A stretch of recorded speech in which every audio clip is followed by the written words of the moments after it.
Hey everybody, happy Monday, it's Kit here, and welcome back to the Fractured Wanderer Tales. And yeah, so big update in terms of story, and also in terms of this is the last post I have on my WordPress blog.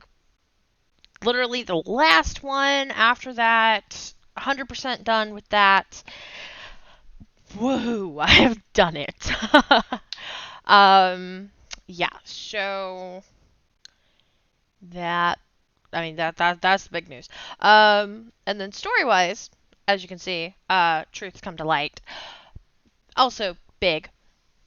So this will be fun, and it's also a turning point for our dear Sally, so I am excited. And also somebody kicked me if I don't do this before the next episode. Of this, which I'm not sure when that will be, but it'll be several weeks at this point. Um, but um, hello. I am going to hopefully get a new thumbnail for next time. So this will be the last thumbnail of this thumbnail, the last time that you will see it. I love it, but I think she has outgrown it as of this episode. So, yeah. Anyways, I hope you guys enjoy it, and let's dive right in. So, it's been quite some time since she's been out and about with people. She just hasn't felt like it. She's still miserable. She misses him. She shouldn't have allowed herself to get that close to him or to anyone. She knew better. She won't let herself do it again. What did she just say? She should keep to herself. She knows she should. Yet, when his name flashed across her phone screen, she couldn't help but answer. Hi. Hi. Look. I need to tell you something, Sally. Will you meet me in Solani? Jaxen, I don't think this is a good idea. Just one time, please. Just hear me out, and then if you never want to see me again afterwards, so be it. Just once more. Then she could be done with him completely. She should say no. She should have just said no. But, as they say, curiosity killed the cat.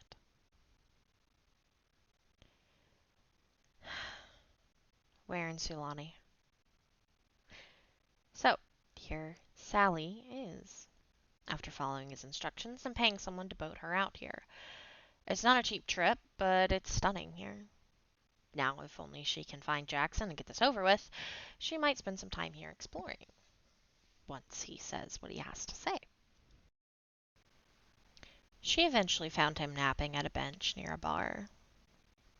She didn't want to disturb him, but she did want a cream cola, so that's exactly what she got. It seemed as if he'd been rolling in the sand, and he looked as though he hadn't showered in weeks.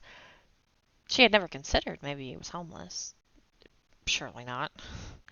He'd spent loads of money on her artwork at least, so he couldn't be homeless.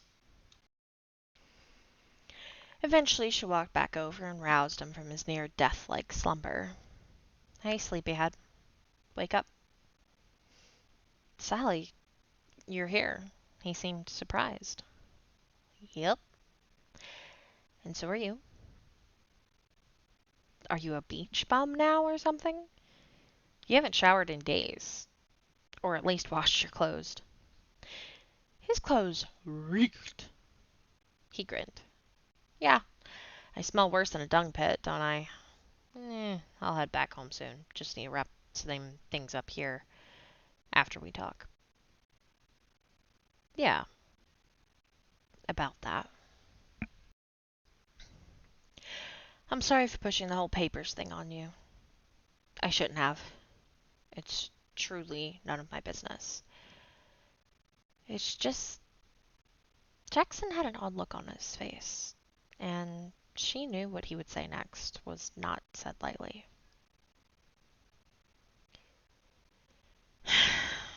You are my only friend.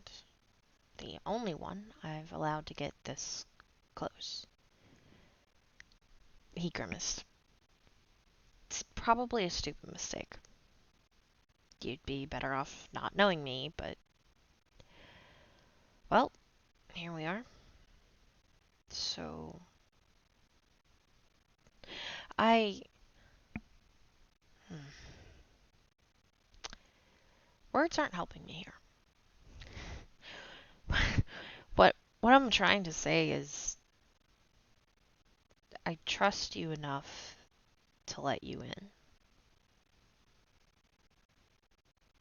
Do you trust me in return? She stared at him, concerned but curious. She thought about it. They'd only known each other for a season, one very cold winter that wasn't even nearly done. But did she trust him?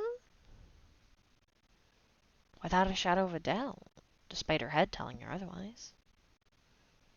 It was just instinct.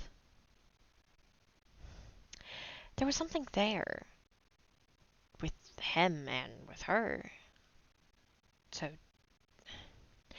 despite all logical thinking, she chose instinct. I do.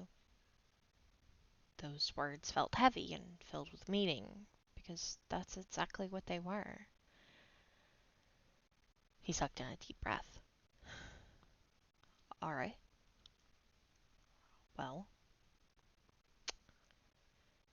I needed to tell you the truth then. I'm not human. I have never been human. I'm a vampire. And I know you are not exactly human either. And that you're fractured. I've been watching you for several years, but curiosity had me get closer. And when I got closer, I liked you more and more. We became friends. Now, here we are. She blinked once, then twice.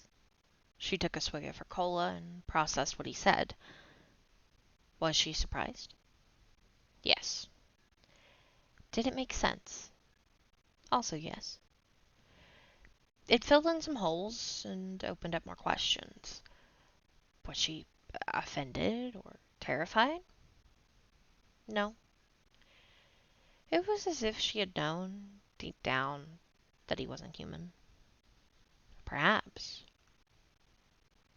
Perhaps whatever she had once been before, whatever part of her that was, knew from the start that he wasn't human.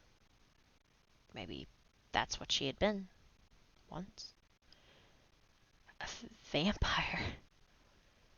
What a strange state of being. Okay, was what she eventually said. Okay, that's it.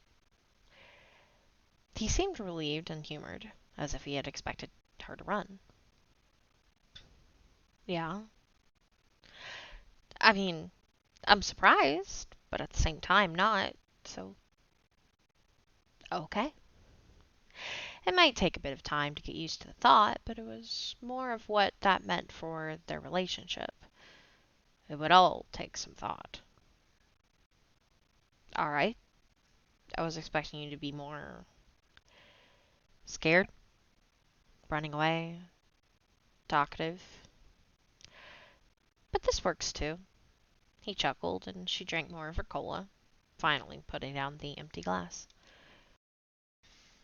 I mean, I'm not afraid of you for several reasons. The biggest reason is likely because I'm not afraid of death, so eh. She laughed along with him. It will take some getting used to, though. But, well, you said you know I'm fractured, and maybe you can explain that more to me another time. But it's as if whatever I was before kind of recognized you. It's weird. He shrugged. Perhaps, but you don't know what you were before? I have no clue. She didn't feel comfortable sharing her mission with him yet, to watch them grow in this world. Maybe another time. This new aspect was just too new, even though she just knew she could trust him. She would tell him later, perhaps, but not yet. Well, that kinda sucks, but still, cool. So, you don't want to run away screaming in terror? I don't want to suck your blood, and we can stay friends, or whatever we are. He seemed hopeful. Wow, what a day. I think so, yes. And you've never drank my blood before, right? Surely whatever she was before would protect her from that, just in case. He shook his head. No, never. I made sure the others of my kind have left you alone. Except Caleb. He found out about you a while ago, but I had already known about you for a good bit longer. Ah, yes. Caleb.